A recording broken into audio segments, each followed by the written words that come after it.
Hey everybody, this is my thoughts on the current early access build of World War III. This is a combined arms multiplayer first-person shooter developed and published by the Farm 51, and it was released into early access in October of last year, with the plan being that they'll hopefully release it later this year, but we'll just have to wait and see on that. In the interest of full disclosure, I was provided a review copy of this, and I will also be taking another look at this game once it does hit its full out of early access release, and seeing how things have changed between now and then. Now, I really can't stress the following enough. This game is still in development. There's still a lot of work to be done, especially in the realm of bug fixes and optimizations and things like that. A lot of the issues that people have with it right now may not be issues by the time the game launches in full. Under no circumstances should you ever go into an early access game and expect it to play like a full-on finished release. It's not going to. And I'm seeing a lot of people in the Steam reviews and such like that seeming to think that it should be. That is an unreasonable expectation, and you should get that out of your head entirely when it comes to early access games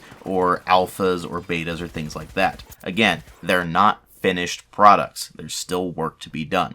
Now then, let's actually go ahead and start delving into the game proper and find out what we're dealing with here. And I'm actually going to skip over the presentation bit for this, except in one particular regard right now. And that's because the game is, again, not finished yet. There's a lot of issues with the visuals that they may touch up by the time the game launches, and I'm not going to hold it against them right now. What I am concerned with is the interface, which does have some noticeable design problems at the moment. I mean, the deployment menu is mostly fine, although the actual equipment selections and such are tucked away in the corner and are rather small, so that's kind of annoying. But the real problems are more in the main menu, as well as things like the armory menu, where certain options are just tucked away in slightly odd locations, and the interface is just rather busy, so it makes it a bit difficult to focus on the really important parts, as opposed to just being a bit overwhelmed. Now, of course, you can get used to it, but for a new player, and with there not really being any tutorials in the game right now,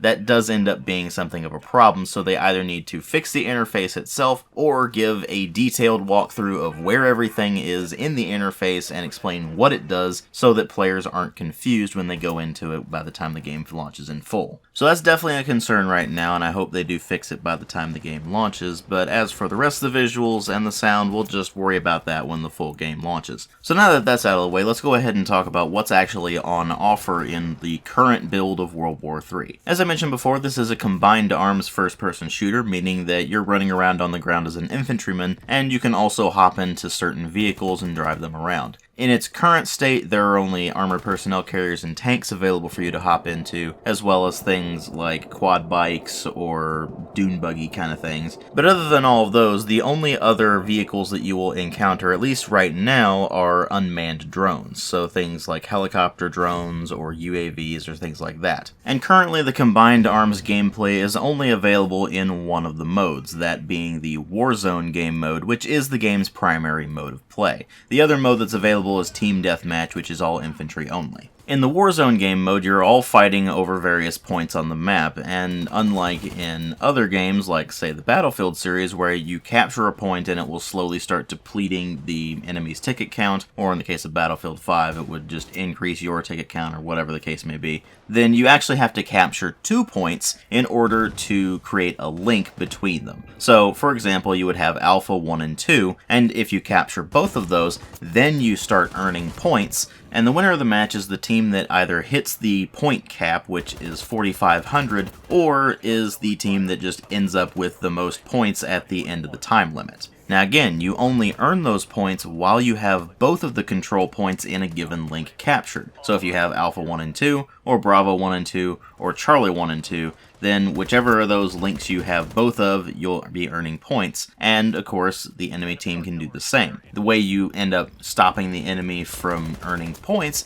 is you break that link. So you capture one of the 2 points, and you can hold it in order to prevent anyone from earning points from that link at all. The idea is to create more of a tug-of-war style of gameplay than what you see in other games of this type doing the same kind of thing, like say the Conquest mode in Battlefield, and it generally does work out reasonably well, as long as you have enough people in a server. They did just have a free weekend, so the game did see a pretty big influx of players, so there wasn't really any problem actually finding a match with plenty of players in it, but normally when you're playing this, there really aren't all that many people playing it because, again, it is an early access title, and the player counts for it are going to be pretty low to begin with. But then there are a lot of people who bought into the early access and played the game closer to the game's original release into early access and ran into tons of massive performance problems and things like that, and just decided not to play the game until it does have its full 1.0 release. So while it's in early access, you may have a bit of trouble getting into the game during odd hours, but if you play at peak hours, then generally speaking you are going to be able to get into a match, especially on weekends. But let's say you get into a match and there's not very many players. What are you going to run into? Well, in Team Deathmatch you're fine because it's just infantry versus infantry anyway. But the Warzone mode doesn't really work unless you have at least a half full server. If you have pretty low player counts in Warzone, then it just ends up being this incredibly tedious slog and nobody's having any fun. But if you have at least a half full server, preferably a full server, then you actually do get that sort of combined arms and squad-based gameplay that they're going for. Because that's another thing that they really try to emphasize in this is your actual squad. Obviously you have a squad leader, and if you're a member of the squad, then you can spawn on top of them, and if you are the squad leader, then you can spawn on top of any of your squad mates wherever they are on the map. So that is quite helpful for organizing attacks. And if you're the squad leader, you can also designate different control points to attack or defend. And if you attack or defend those particular control points that are marked by your squad leader, then you will earn additional points. Now it is worth noting that these are different from what your team is earning overall by simply controlling links. These are your personal battle score, which you earn by doing a variety of things, obviously following orders from your squad leader or issuing orders and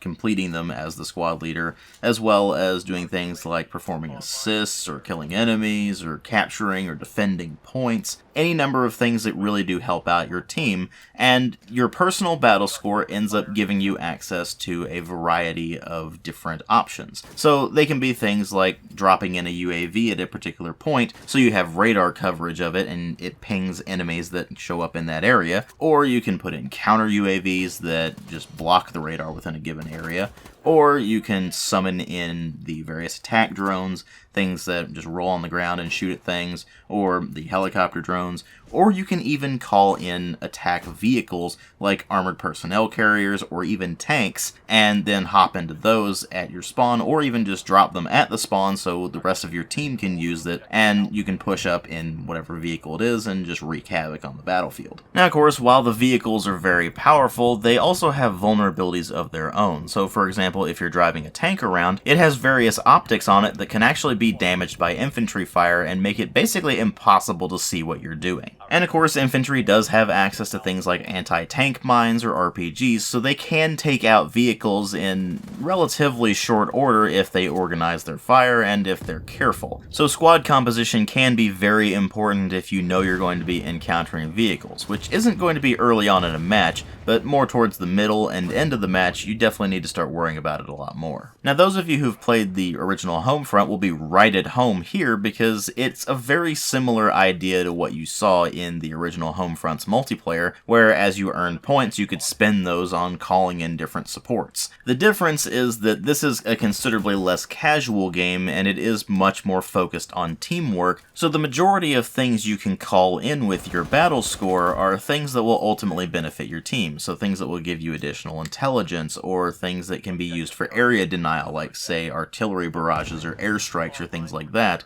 And while certainly some of it will get you additional kills, most of it is a lot less effective than you'd necessarily think at first glance. Of course, that is entirely intentional. They don't want to completely break the balance of infantry versus vehicles and support options, so they wanted to make sure that infantry isn't underpowered compared to vehicles, and that vehicles aren't necessarily underpowered compared to infantry either, and they've struck that balance actually rather well. But again, it doesn't necessarily work all that well unless you have at least a half full server, preferably a full server, because otherwise you aren't able to organize team attack and defense. And for the most part, that actually does end up working out very well. The maps are quite conducive to that sort of combined arms gameplay across a very large region, and when you're working together with your team and communicating well and everybody knows what they need to do, it actually ends up being quite a lot of fun. And it also helps that regardless of whatever your loadout is, you also have a piece of equipment that you can throw down to help out your team in some regard. So it could be things like an ammunition or medic or equipment pack that will allow you to replenish your primary and secondary weapon ammunition, your health, or your equipment ammunition, which would be things like landmines or RPG rounds or things like that, respectively. Or you can have a smaller quadricopter drone to be able to scout areas out or to attack enemies or things like that. And you can take a look at what your squad has and try to fill in the gaps. So if there's nobody who has an ammo pack, then you can always grab the ammo pack and throw that down for your squad so they can replenish their ammunition. You, of course, get some battle score for that, as well as being able to replenish ammo yourself, and you're helping out your squad. Or you can throw down the medic bag and be able to heal your squad mates or your other teammates. Or you can throw down an equipment bag to replenish people's equipment use, and all sorts of things like that to really help to facilitate that squad and team play a lot better. And on top of that, the rest of the loadout system is completely freeform, so you can really customize everything to your heart's content, including individual components of the various weapons you're using, and that customization is actually very detailed. The only real limits to your customization are your loadout's weight values. So there are certain values of weight that are acceptable. You can go up from lightweight all the way up to medium weight, but if you go into heavy, then you actually can't spawn in with that loadout. So you have to keep that in mind. But other than that, you can basically do whatever you want with your loadout. If you want to run around with a sniper rifle and an assault rifle, you can certainly do that as long as you have the weight for it. And if you want to be a ridiculously heavily armored juggernaut that only uses one weapon, then you can certainly do that as well. As long as you keep an eye on that weight value, you can adjust your armor levels on both your torso and your head, as well as whatever components of the different weapons you're using to your heart's content for maximum optimization or just your personal preference. The only other stipulation is that if there's a particular weapon you want and it isn't already unlocked when you hop into the game,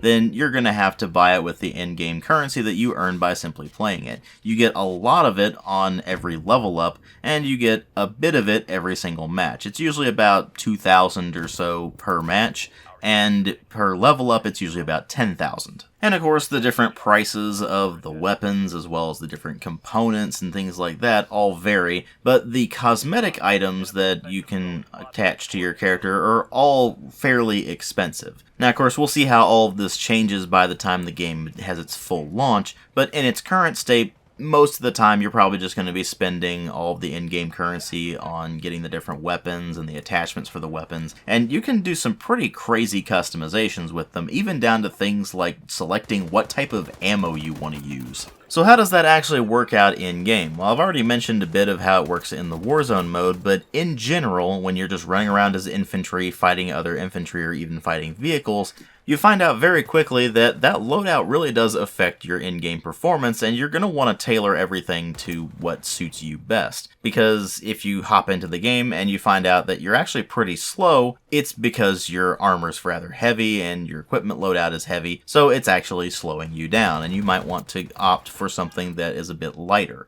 and that'll allow you to move faster and be able to get behind cover a bit more easily. But at the same time, you're going to have less survivability. And that is a very important consideration given that the time to kill in this game is actually rather low. Now, it's not Battalion 1944 or Call of Duty levels of low, but it's still fairly low, and you do have to be very careful with where you're poking your head out, which means that you're going to be leaning a lot, and you also have to move with your squad so that you can all cover each other's angles. And when you actually do get into a firefight, that gunplay really does shine quite a bit, because the weapons have just the right amount of recoil and just the right amount of punch to where they feel really satisfying to use without being incredibly overpowered or anything. If anything, the only real major problem with the gunplay is that it's also attached to the movement system, which is a bit clunky sometimes. It's just the way you have to move over obstacles makes you move rather slowly, and it also just feels like you move fairly slowly in general, unless of course you are wearing very light armor and you have a very light loadout,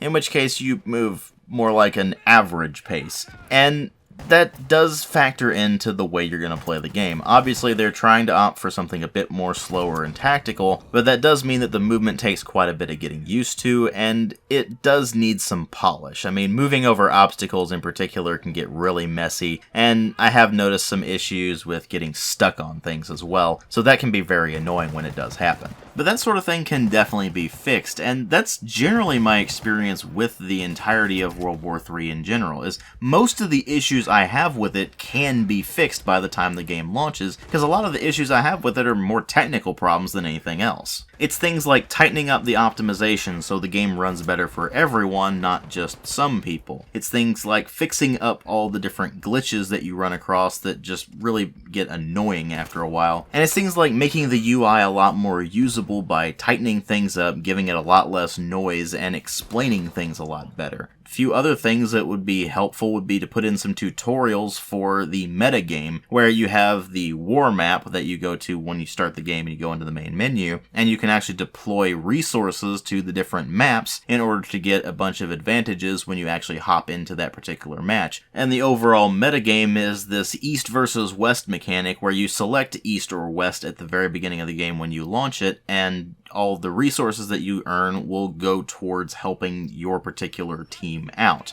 Now, in my experience, most people have sided with West, so it's pretty one-sided, but that could just be because the game is in early access right now, and that's just who's playing the game right now.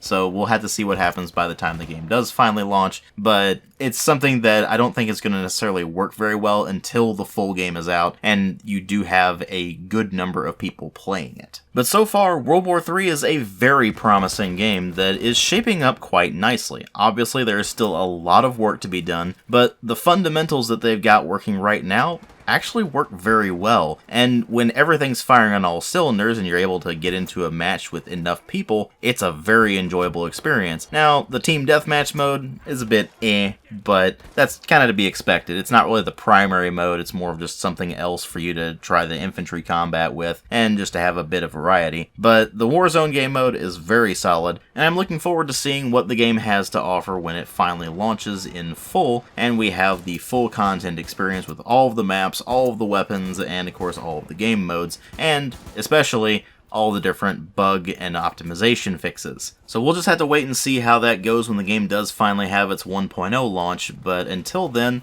it's shaping up very nicely, and I'm very much looking forward to seeing more of it. I will have a link in the video description box to where you can take a look at this game if you're interested, but I would say that you shouldn't buy into the early access unless you really want to support the game's development. If you're just wanting to play the game, then I would say wait until the game has its 1.0 launch before you consider picking it up. Because again, if you're buying an early access game, you're doing so with the full knowledge that it is not a finished product and that there will be problems in it that will likely be fixed by the time the game does have its 1.0 launch. But that's ultimately a decision you're going to have to make for yourself. Again, I don't advise buying into early access unless you just really want to support the game's development, so just keep that in mind.